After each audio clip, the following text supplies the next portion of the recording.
নমস্কার, আমি দেবজ্যোতি। কলকাতা টিভির ডিজিটালে আপনাদের সকলকে স্বাগত জানাই। তৃণমূল কংগ্রেসের নেতা বিপ্লব মিত্রকে আগামী ২৬-এর নির্বাচনে হারাবেন, এই প্রতিশ্রুতি দিয়েই আবারও কংগ্রেসে ফিরলেন।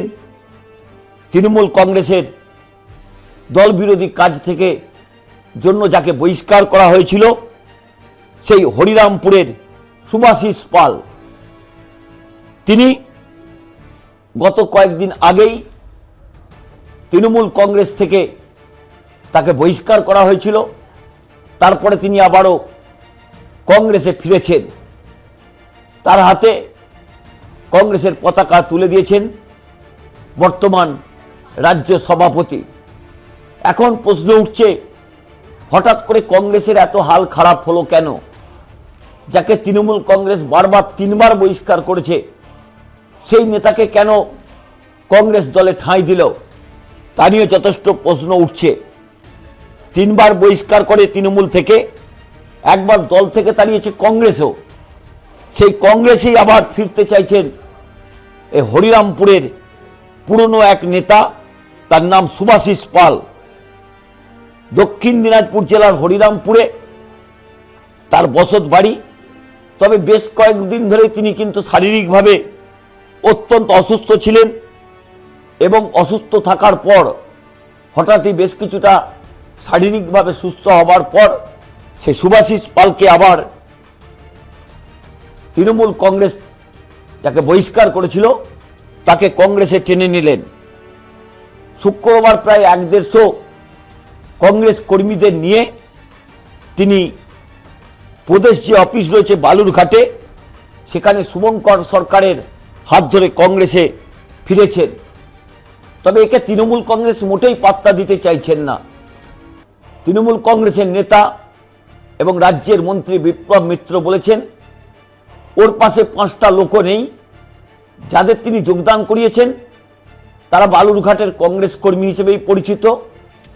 সেই কংগ্রেস কর্মীরা কেন তার সঙ্গে আবারও দলেতে এলেন, নতুন করে তারা যোগদান করলেন, তা নিয়ে যথেষ্ট প্রশ্ন তুলেছেন বিপ্লব মিত্র। তবে এই হরিরামপুরে এই মুহূর্তে কিন্তু ওই নেতার আর কোনো জায়গা নেই, কারণ রাজনৈতিক বানপ্রস্থে ছিলেন বহু বছর ধরে, বারবার বিতর্কে জড়িয়েছেন।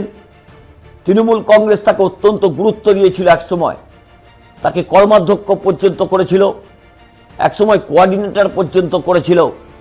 কিন্তু বারবার বিতর্কে জড়িয়ে, বারবার বিভিন্ন কুকীর্তি এবং দুর্নীতির সঙ্গে জড়িয়ে বারবার তাকে তৃণমূল কংগ্রেস তাড়িয়েছে। আবার কালের নিয়মে তাকে ডেকে নিয়েছিল, সাদরে অভ্যর্থনা জানিয়েছিল। বেশ কয়েক বছর, অর্থাৎ তাকে গত কয়েক বছর আগেই তৃণমূল কংগ্রেস তাড়িয়ে দেওয়ার পর চুপ করে বাড়িতে বসেছিলেন। হঠাৎই নির্বাচন 26-এ এগিয়ে আসছে, সেখানে শুভঙ্কর সরকারকে ধরে করে তিনি আবার কংগ্রেসে ফিরেছেন। শুভঙ্কর সরকারকে তিনি কথা দিয়েছেন তিনি বিপ্লব মিত্রকে নাকি হরিরামপুরে হারাবেন। তাই বাধ্য হয়ে শুভঙ্কর সরকার তাকে দলে নিয়েছেন। কিন্তু এই পরিচিত নেতা, যিনি বারবার বিতর্কে জড়িয়ে পড়েন, সেই নেতা কতটা কংগ্রেসকে চাঙ্গা করতে পারবে? কারণ ইতিমধ্যেই কিন্তু কংগ্রেস রাজনীতিতে তাকে নিয়েও যথেষ্ট বিক্ষোভ শুরু হয়েছে।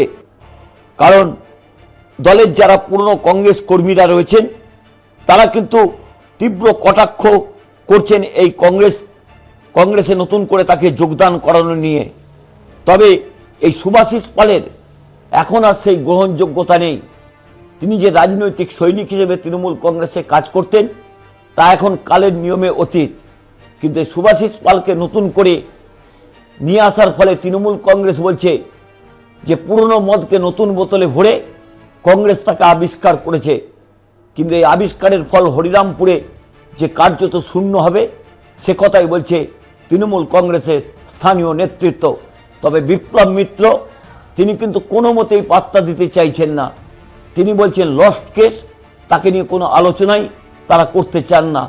কারণ তার রাজনৈতিক কোনো প্রাসঙ্গিকতাই বালুরঘাট তো দূরের কথা, হরিরামপুরেও নেই। প্রতিদিনের প্রতিটি খবরের গুরুত্বপূর্ণ আপডেট পেতে কলকাতা টিভির পাশাপাশি কলকাতা টিভির ডিজিটালে চোখ রাখুন।